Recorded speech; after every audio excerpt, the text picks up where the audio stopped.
नाज़रीन आदाब, अवधनामा के ख़ास प्रोग्राम अखबारों की दुनिया में मैं हारून रशीद आपका खैर मकदम करता हूँ। पेश खिदमत है सीनियर सहाफ़ी हफीज़ नोमानी का मज़मून, पुलिस की तरह नहीं जज की तरह सोचना चाहिए।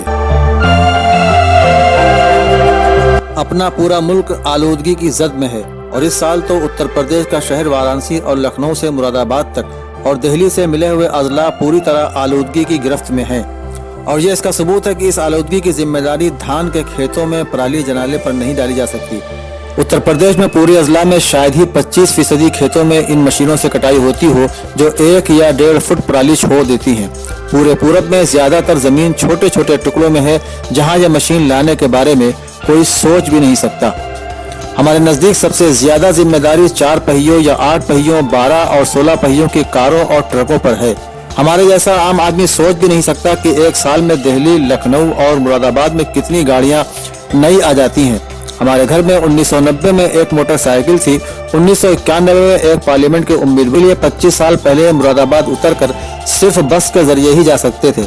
उसके बाद रेलवे स्टेशन के बाहर टैक्सी नजर आई और फिर संभल में अजीजों ने भी गाड़ियां खरीद ली। और अब अगर हम अपने फाटक में बैठे हों तो हर 1 घंटे में सामने से एक कीमती और नए मॉडल की गाड़ी गुजर जाती है। वो या टैक्सी होती है या जाती सवारी। और हमारा अंदाजा यह है कि फैशन की हर चीज और नई इजाद की तादाद शतरंज के उस खेल की तरह है जो हर खाने में 1, फिर 2, फिर 4 और इसी तरह खाने खत्म नहीं होते, पुर्जे खत्म हो जाते हैं। संभल से 7 किलोमीटर एक गरीब बस्ती है सरसी। वहाँ जितने घर थे उतनी साइकिलें नहीं थी और आज घर कम है और गाड़ियां ज्यादा हैं। अर्ज करने का मकसद ये है कि पराली जलाने वालों पर 1 लाख जुर्माना या उम्र कैद की सजा न दी जाए। सबसे पहले गुज़श्ता 5 साल की कारों, बसों, ट्रकों, ट्रैक्टरों और मोटरसाइकिल की खरीदारी का हिसाब सामने लाएं।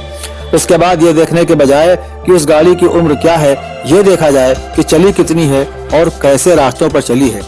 मेरे एक बेटे दिल्ली में हैं, जामिया में रीडर हैं, उसी अहाते में रहते हैं। उनके पास टाटा इंडिका 2007 है। वो आज भी ऐसी ही है जैसी 2009 में थी।